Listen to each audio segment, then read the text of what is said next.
실제로 아무도 없는 텅 빈 가게 안에는 개 한 마리만 우두커니 앉아 있었는데요.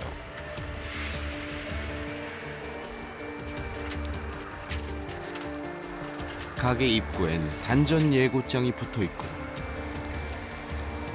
문은 굳게 잠겨 있었습니다.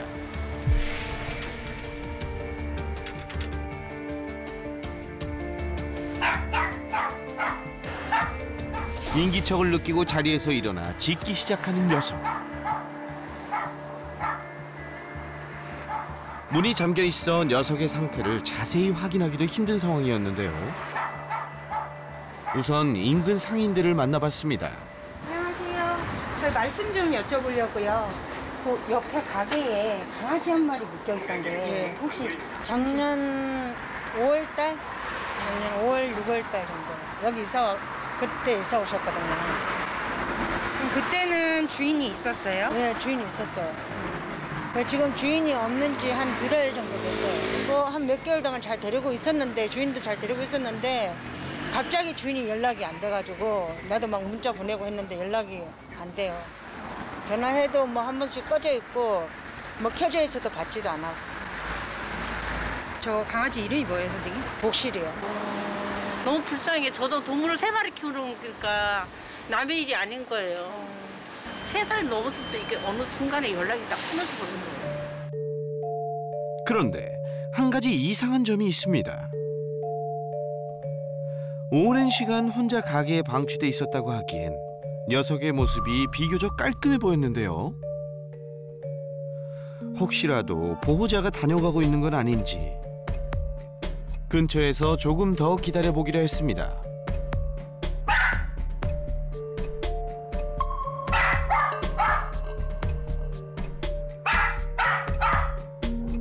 하지만 밤이 되도록 가게를 찾아오는 사람은 아무도 없었는데요. 그런데 누구 왔어요? 누구 왔어? 누구 왔어? 혹시 복실이의 보호자일까 서둘러 만나봤는데요. 선생님, 그 말씀 좀 여쭤볼게요. 예. 혹시 강아지 주인 되세요? 아니 주인 아니에요. 왜 데리고 가시는 거예요? 주인이 건강불명이 돼가지고 그래서 혼자 있기래 불쌍해서 데려가는 거예요. 원래 그러면 이 강아지 주인분이랑 아시는 사이예요? 그냥 오며 가며 알았어요. 지나다니다가 처음부터 아는 건 아니고 얘 때문에 알아본 거죠. 얘 봐주기 시작하면서. 갑자기 사라져버린 보호자를 대신해 복실이를 돌봐주고 있다는 김창숙 어머니. 혼자 가게에 방치돼 있던 복실이를 차마 외면할 수 없었다는데요. 보살펴줄 사람이 없는데 어떡해요. 봐줄 사람이 없는데. 근데 뭐 나라도 우선해. 보살핀데 지금 현재 그래서 어디 좋은 데 있으면 입양을 보내려고 하는데 어떻게 해야 될지 저도 고민이 많아요.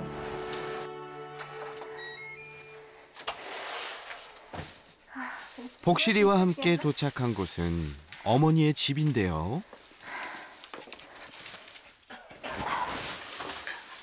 이거 좀 봐, 이거 좀 봐. 응? 집에 오자마자 복실이부터 챙깁니다. 가자, 복실아, 밥 먹어. 하루 종일 기다리느라 배가 많이 고팠는지 허겁지겁 밥을 먹기 시작하는데요. 조금은 특별한 것 같은 어머니와 녀석의 인연. 어머니는 어쩌다 복실이를 알게 된 걸까요?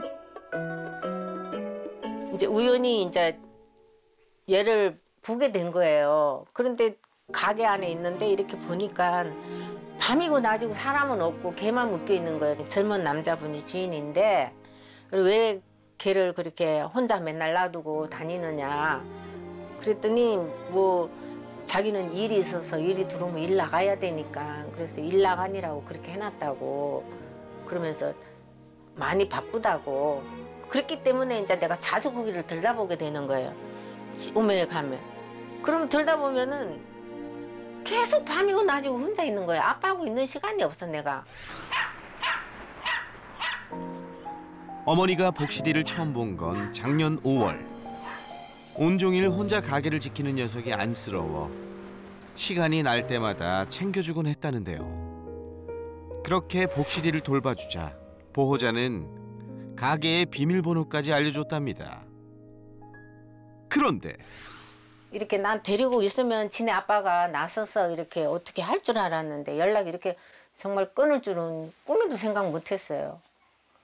평소에도 애를 뭐 키우는 거는 복실이를 돌보는 거는 뭐 그렇게 마음에 안 들었지만은 이렇게 소식이 끊을 정도로 그렇게 무책임한가 그렇게 생각이 들어요.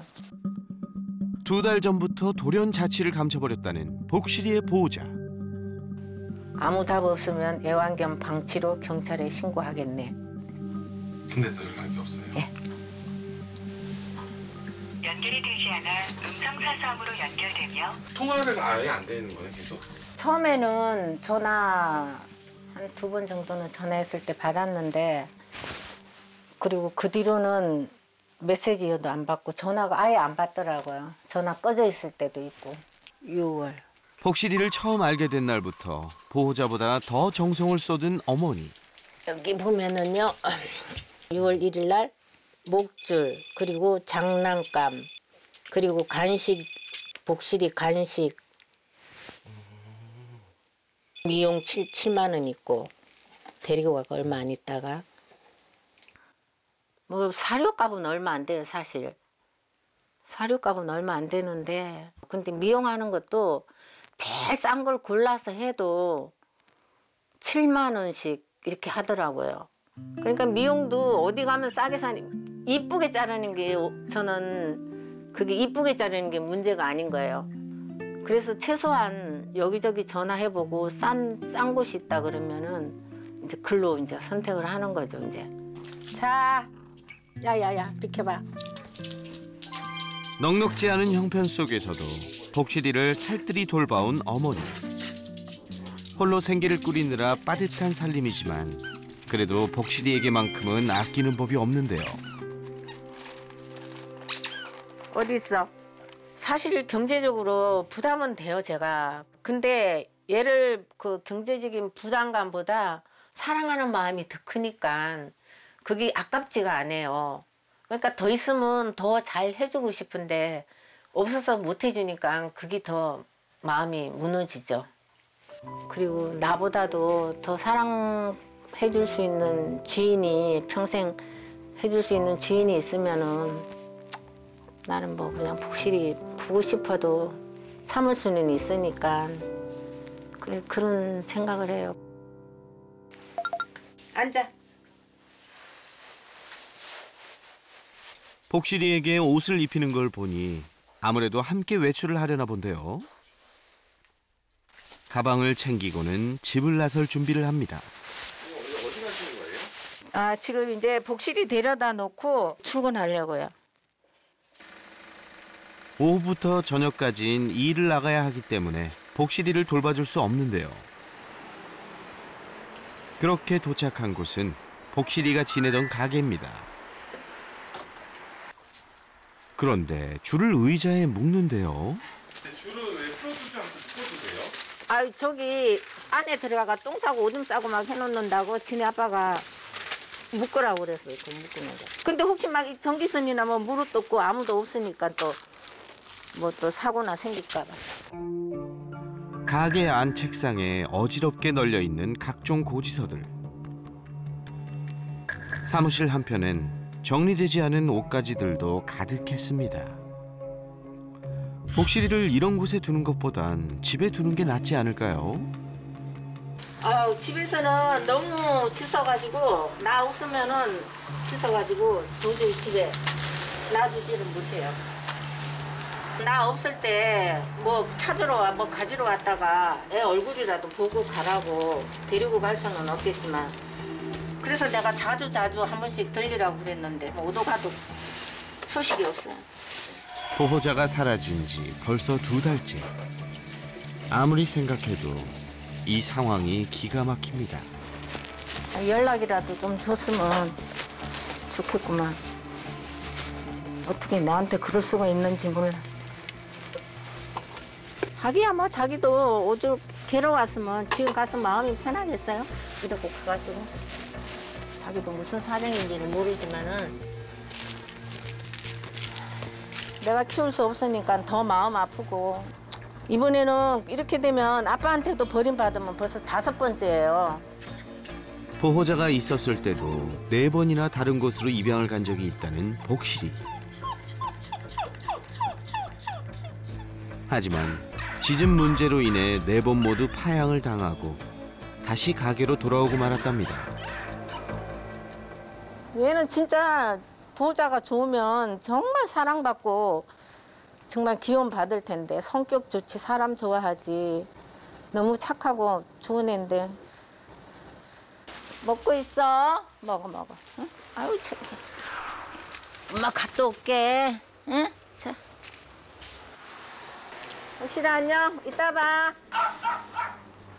어머니가 떠나자 문 쪽을 바라보며 짖기 시작하는 녀석.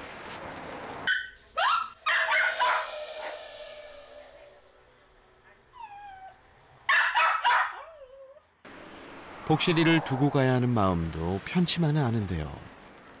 지금 가는 거는 또 가서 일하다 보면 잊어버려요, 솔직히. 직장에서 오려고 그러면은 마음이 급해가지고 막 뛰다시피 해서 오고 문 따고 들어가면 진짜 눈물 나요. 애가 문 쪽만 쳐다보고 잠도 안 자고 그렇게 지키고 있는 거 보면은 너무너무 안쓰럽고 마음이 아파요. 말 못하는 짐승이 무슨 말을 하고 싶을까 그 생각을 해보면은 기가 막히는 거죠. 텅 빈 가게에 복실이를 혼자 두고 출근을 할 때마다 너무나도 마음이 아프다는 어머니. 그렇게 복실이는 또다시 혼자가 됐는데요. 마냥 이렇게 녀석을 두고 볼 수만은 없는 노릇. 제작진은 복실이 보호자의 행방을 찾아보기로 했습니다. 저기 뭐 취직하러 간다고. 거기서 뭐 한다고 뭐 얘기한 건 있어요? 그때 버스 운전한다 그랬어요. 버스 운전하고 이제 짬짬이 시간 나는 대로 이제 배달한다고. 그것도 뭐 직접 눈으로 안 봤으니까 뭐 운전을 하는지. 어머니와 복실이 보호자의 마지막 통화 내용을 토대로 근처의 운수회사를 찾아가 봤는데요. 두 분이 버스 회사에서 일한다고 해서 찾고 다니고 있거든요. 분이 없는데. 그냥 분이 없으세요? 네. 또 다른 운수회사가 있나요? 여기에는 그거밖에 없어요. 전에 그만뒀던 사람들도 이라는 사람은 없어요. 내가 처음 들어보는. 하지만 이곳에서도 보호자의 행방을 찾을 순 없었습니다. 수소문 끝에 해당 가게의 건물주와 연락이 닿았습니다. 혹시 건물주라면 복실이 보호자와 연락을 하고 있진 않을까요? 지금 월세를 9개월째 빌리시고 지금 연락이 저희 안 나서 그거를 진행하는 절차를 이제 시작하는 단계였거든요. 저희도 지금 연락이 안 닿고 있어요. 저희 연락에는 답이 없으세요. 여러 차례 제작진의 연락에도 불구하고 끝내 보호자에게선 답이 오질 않았습니다. 고객이 전화를 받지 않아 삐 소리 이후 음성 사상으로 연결됩니다.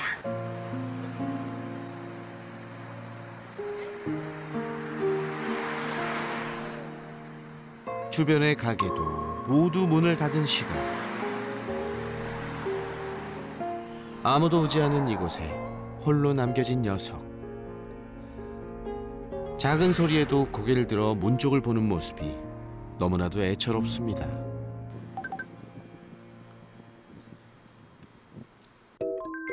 복실이를 도울 수 있는 방법을 찾기 위해 설채은 전문가를 비롯해 동물보호단체 관계자를 만났습니다. 어떤 방법이 가장 최선일까요? 만약에 우리가 이거 얘기 안 하고 그냥 데리고 오면 도둑질이에요. 그치, 절도지. 법적으로. 맞아. 이거 누가 생각해도 이거는 데리고 와도 될 것 같잖아요. 이거는 보호자랑 지금 연락이 돼야지만 데리고 올 수 있는데 이거 안 그러면 너무 아무리 안타까워도 우리나라 법상 이거 법이 이상해서 아무리 안타까워도 문제가 생길 수 있어요, 이건. 복실이를 그냥 데려간다면 현행법상 점유 이탈물 횡령죄에 해당한다는 건데요.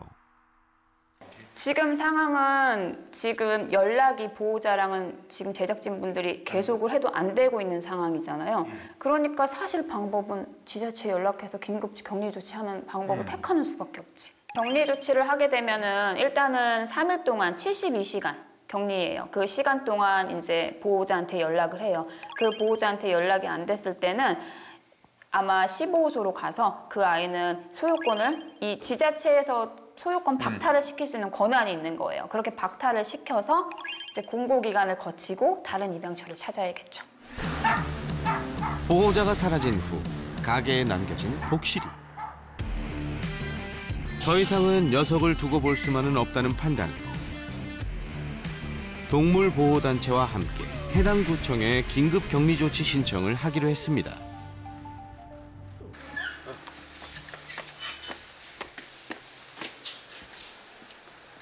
그런데 얼마 후 어머니에게서 다급한 연락을 받았는데요. 어떻게 하다가 연락이 닿은 거예요? 그러니까 계속 지금 연락이 안 됐잖아요. 자기가 또 왔다니까.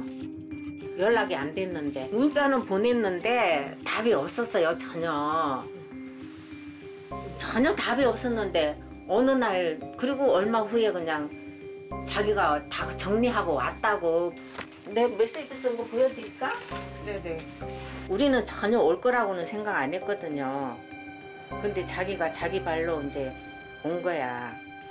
요 보호자와 연락이 닿았다는 건데요. 밑에 복실이 사진부터 사진을 몇 장 올리고 아, 사진을 보내드렸어요? 사진을 예, 보냈어요. 보라고. 혹시 애를 빼돌려 놓고 이렇게 하나 싶은 생각을 할까 봐. 그래서 내가 사진을 보내고 이제 이렇게 이제 보낸 거야. 메시지를 쭉. 그리고 전화 온 거예요. 아, 이러고서는? 일하는데 4시 넘어서 일하는데 한참 일하고 있는데 전화가 왔다 그래서 내가 미처 못 받았거든. 뭐 하다가 이제 전화를 받았으니까. 그래서 조금 있다가 이제 얼른 이제 나가서 이제 다시 전화를 했더니 그러더라고. 다 정리하고 왔다고. 아무리 연락을 해도 받지 않던 보호자가 갑자기 다시 돌아왔다는 건데요. 서둘러 복실이의 보호자가 있는 가게로 향했습니다. 그동안 복실이를 이곳에 두고 그는 왜 연락을 받지 않았던 걸까요? 제 문자나 전화를 받으셨을까요? 제가 몇 번? 그때는 이제 제가 버스 운전하니까요. 문자는 받았는데 정신이 없어요. 일단 제가 잘못된 거죠. 제가 이제 전체적으로 힘들다 보니까 상황이 그렇게 된 거예요. 그러면 혹시 가게에서 같이 살기 전에는 좀 어떻게 살았어요? 그때 사무실에 있을 때부터 같이. 아, 그때 입양을 해온 거예요? 여기 이사 온 지가 얼마 안 되고 전에 하여튼 근처긴 한데 사무실에서 같이 생활했었어요. 그 얘는 여기가 집인 줄 알겠네요. 처음부터 여기. 네, 그렇죠. 그러니까 사람들 많이 왔다 갔다 하고 항상 다른 집에서 쉬운 게 아니기 때문에. 입양 때부터 줄곧 가정집이 아닌 가게에서 생활했다는 복실이. 녀석에게 좀 더 안정적인 환경이 필요한 상황인데요. 혹시라도 뭐 복실을 끝까지 키우러 이사가. 좀 힘들어요. 상황이 제가. 이제 이것도 이제 사무실도 빼고 해야 되기 때문에 제 욕심으로 데리고 있어서 잘해주지도 못하면 더 가보잖아요. 그래서 뭐 올해는 막 더 좋은 분들 만나서 가는 게 제 입장으로서는 더 나은 것 같아요. 개인적인 욕심보다 더 좋은 분들에서 아직 어리고 하니까 그렇게 해서 보냈으면 하는 마음이 더. 복실이의 소유권을 포기하겠다는 보호자. 늦은 시간에도 불구하고 제작진의 연락을 받은 동물보호단체가 소유권 포기 절차를 진행하기 위해 한달음에 달려와 주었습니다. 복실이에 대한 소유권 포기 각서를 이제 작성을 해주셔야 돼요. 보시면은 이제 복실이에 대한 소유권을 포기하겠다는 내용 여기 보시면은 권리 포기자, 그다음에 권리 승계자는 저희 단체가 될 거예요. 그리고 이제 포기 대상, 복실이에 대한 정보를 써주시면 돼요. 자, 현 시간부로 이제 해당 동물에 대한 모든 권리를 동물 등록 소유자 변경에 동의하셨고요. 그다음에 저희한테 소유권 포기각서를 쓰셨기 때문에 이후에 어떠한 이거에 관련해서 이의 제기는 하지 않는 것을 확인한다는 거에도 동의를 다 하셨고요. 네네. 새로운 입양처를 찾을 때까지는 지금껏 복실이를 돌봐준 어머니가 임시 보호자가 돼주기로 했습니다. 이렇게 도로 바로 대로변 앞에서 차들이 24시간 오가는 이 대로변 앞에서 이 소음에 복실이가 혼자서 보호자도 없이 혼자서 이 가게에서 지내는 거는 방치이고 학대거든요. 학대이기 때문에 당연히 구조를 했어야 되는 일이고 구조해서 좀 더 좋은 환경으로 입양을 가는 게 맞다고 생각해요. 그렇기 때문에 앞으로 남은 견생을 정말 사랑받으면서 행복하게 살 수 있는 곳으로 입양을 보내야겠죠.